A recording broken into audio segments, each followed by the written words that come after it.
২ বছর কষ্ট করার পরেও আমি যে এভাবে হেরে যাব এটা আমি কক্ষনো ভাবিনি। সফলতার গল্প বলতে এবং সফলতার গল্প শুনতে সবাই ভালোবাসে। কিন্তু আমার হচ্ছে একটা এমন জীবন যেখানে সফলতা বলতে কোনো শব্দই নেই। সবাই বলে কষ্টের ফল নাকি মিঠা হয়, কিন্তু সেটা যে সবার জন্য নয়, আজকে আমি তোমাদেরকে সেই গল্পটাই বলবো। নমস্কার বন্ধুরা, আমি রুম্পা চলে এসেছি আজকে আরেকটি নতুন ভিডিও নিয়ে তোমাদের সামনে। দূরে কাছে যে যেখানে আছো, আশা করি সবাই ভালো আছো। তোমাদের আশীর্বাদে আমিও কিন্তু ভালো আছি।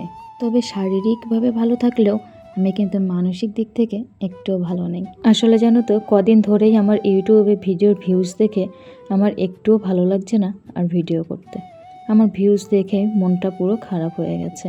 যদি বলো যে তোমার কোনো ভিডিওতেই ভিউজ নেই, হ্যাঁ সত্যি, আজকে আমি এই চ্যানেলটা 2 বছর ধরে চালাচ্ছি, আমার সত্যি কোনো ভিডিওতেই তেমন একটা ভিউজ নেই।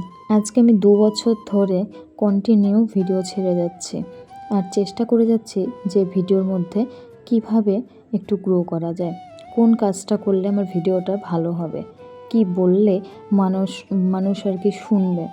তো আমি অনেক রকমভাবেই চেষ্টা করেছি, কিন্তু জানি না তারপরেও কেন আমার সাথে এমনটা হয়। আমি এমন অনেক ভাইরাল বড় বড় চ্যানেল দেখেছি যারা আমার মতো এরকম ব্লগ ভিডিওই করে, ব্লগ ভিডিওর চ্যানেল। আমি তাদের ভিডিওগুলোকেও ফলো করি যে তারা এমন কি করে যে কারণে তাদের এত এত ভিউজ হয়। কিন্তু বিশ্বাস করো, আমি বুঝতেই পারি না যে তাদেরটার মধ্যে কি এমন আলাদা আছে। হ্যাঁ, তাদের ঘরবাড়ি যেমন, তাদের কাজবাজ যেমন, তারা তো সেটাই দেখাবে। আবার আমারও যেমন ঘরবাড়ির কাজ বাজ আমি যা করি সারাদিন, আমি তো সেটাই দেখাবো, তাই না? এমনিতেও কি জানো তো, শুধু চেষ্টা করলেই হয় না। যদি ভাগ্য তোমার সাথ না দেয় তাহলে তুমি কোনো দিনও সফল হতে পারবে না। আমাকে অনেকেই বলেছে ধৈর্য ধরতে আর চেষ্টা চালিয়ে যেতে, কিন্তু বিশ্বাস করো সব কিছুরই একটা সময়সীমা থাকে। যেখানে 2 বছর হয়ে গেল, আমি যদি দেখতাম যে না আগের থেকে একটু গ্রো হয়েছে, তাহলে কিন্তু আমার ইচ্ছেটা আরও বেড়ে যেত, উৎসাহ বাড়ত। কিন্তু সেখানে আমি কোনো কিছুই দেখতে পাচ্ছি না, যেই কারণে আমার কিন্তু আর একটুও ভালো লাগছে না ইউটিউবে ভিডিও করতে। সংসারের কাজ বাজ, তারপরে ছেলে মেয়ে সব কিছু সামলিয়ে তার ফাঁকে ফাঁকে যখন এই ভিডিওটা করি, তারপরে এডিট করা, ভয়েস দেওয়া, এটা কতটা সময় নষ্ট হয়। এখন আমি নষ্টই বলবো, তার কারণ যদি কোনো কিছু করে কাজে না লাগে সেই সময়টা নষ্টই হয়। যতদিন আমি ইউটিউব শুরু করিনি এই সময়গুলো কিন্তু আমি আমার পরিবারের পেছনেই দিতাম, তখন কিন্তু আমি আমার পরিবারকে সময় দিতে পারতাম। এখন দেখো, যবে থেকে আমি ভিডিও করা শুরু করেছি এই সময়গুলো তো আমি আর পরিবারকে দিতে পারি না, তাই না? তাহলে এই যে 2 বছরের যে সময়টা আমার নষ্ট হলো, তাহলে এই সময়গুলো যদি আমি পরিবারকে দিতাম কতটা হাসি খুশি থাকতাম। আজকে এই 2 বছর পর এসে আমাকে হয়তো এতটা কষ্ট পেতে হতো না, এতটা হয়তো খারাপ লাগতো না। বেশ কয়েকদিন ধরেই ভাবছি ইউটিউব ছেড়ে দেবো আর করবো না ভিডিও। কিন্তু বিশ্বাস করো, ভিডিও করতে করতে না ভিডিওর প্রতি একটা এমন ভালোবাসা চলে এসেছে যে ভিউজ না হলেও মনে হচ্ছে থাক, আমি আমার মতো ভিডিও করে যাই, দেখি না কি হয়। সে আশাটা না কোথাও গিয়ে যেন একটা রয়ে গেছে, যে হয়তো আজ হচ্ছে না, হয়তো কাল হবে, হতেও তো পারে, ভাগ্য আমার ফিরতেও তো পারে। এখনও আমি আশা করে যাচ্ছি, যত চাইছি ছেড়ে দিতে কিন্তু কিছুতেই ছেড়ে দিতে পারছি না। আচ্ছা তোমরাই বলো তো, এখন আমার ঠিক কী করা উচিত? যেখানে দাঁড়িয়ে আমি ভিডিও করছি অথচ আমার মানসিকভাবে কোনো শান্তি নেই, ভিডিও নিয়ে, সাংসারিকভাবে অবশ্যই নয়, আমি জাস্ট ভিডিওর কথা বলছি। আমার এখন কি করা উচিত তোমরাই বলে দাও। আমি কি ভিডিও ছেড়ে যাব, নাকি আমি ভিডিও ছাড়াটা বন্ধ করে দেব? কি করব আমি নিজে তো বুঝে উঠতে পারছি না। এই প্রশ্নটা তোমাদের জন্য রইল। তোমাদের সাথে কথা বলতে বলতে এদিকে কিন্তু আমার অনেক কাজ হয়ে গেল।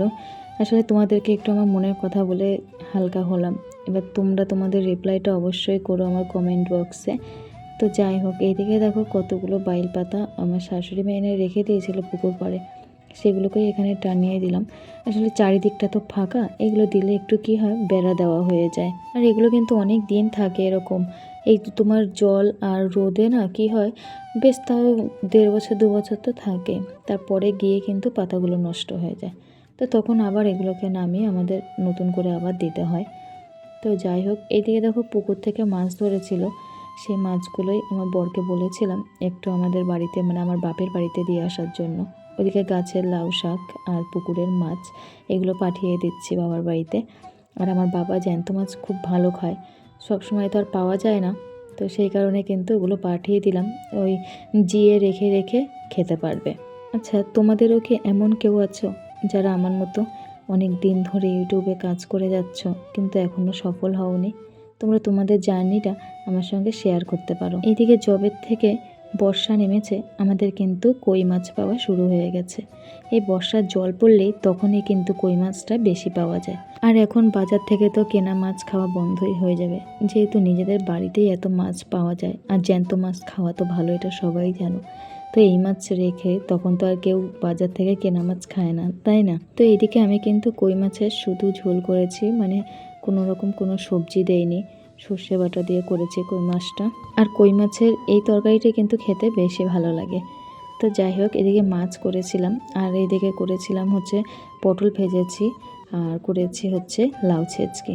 তো এদিকে পটল ভাজা লাউ ছেঁচকি দুটোই কিন্তু হয়ে গেছে। তো এবার হচ্ছে রান্নাঘর পরিষ্কার করার পালা। আর রান্না করলে তখন যে কি অবস্থা হয় রান্নাঘরে, সে আর কি বলবো। তো রান্না হয়ে গেলে তারপরে কিন্তু পুরো রান্নাঘরটা পরিষ্কার করে নিচ্ছে। তো যাই হোক, ভিডিও প্রায় শেষ পর্যায়ে চলে এসেছে। তোমাদেরকে অনেক কথাই আমার জানালাম, অনেক কথা শেয়ার করলাম তোমাদের সঙ্গে। সত্যি ভালো লাগে যখন তোমাদেরকে মানে মনের কথা বলতে পারি। তোমরাও অবশ্যই তোমাদের কথা আমাকে কমেন্ট বক্সে জানিয়ে যেও। আর আজকে ভিডিওটা একটু মন খারাপের ভিডিও ছিল। তো যাই হোক, সবটা মিলিয়ে আর কি ভিডিওটা করলাম। তোমাদের কেমন লাগলো অবশ্যই কমেন্ট বক্সে জানিও। তো সবাই ভালো থেকো, সুস্থ থেকো। তোমরা যারা ভিডিও করে সফল হয়েছো অবশ্যই মন দিয়ে ভিডিও করো। তোমরা যখন সফল হয়েছো আশা করি তোমাদের আরও ভালো হবে। তো যাই হোক, আর তেমন কিছু বলার নেই। তো আজকে ভিডিওটা এই পর্যন্ত। সবাইকে অসংখ্য ধন্যবাদ আমার সাথে থাকার জন্য। তো টাটা।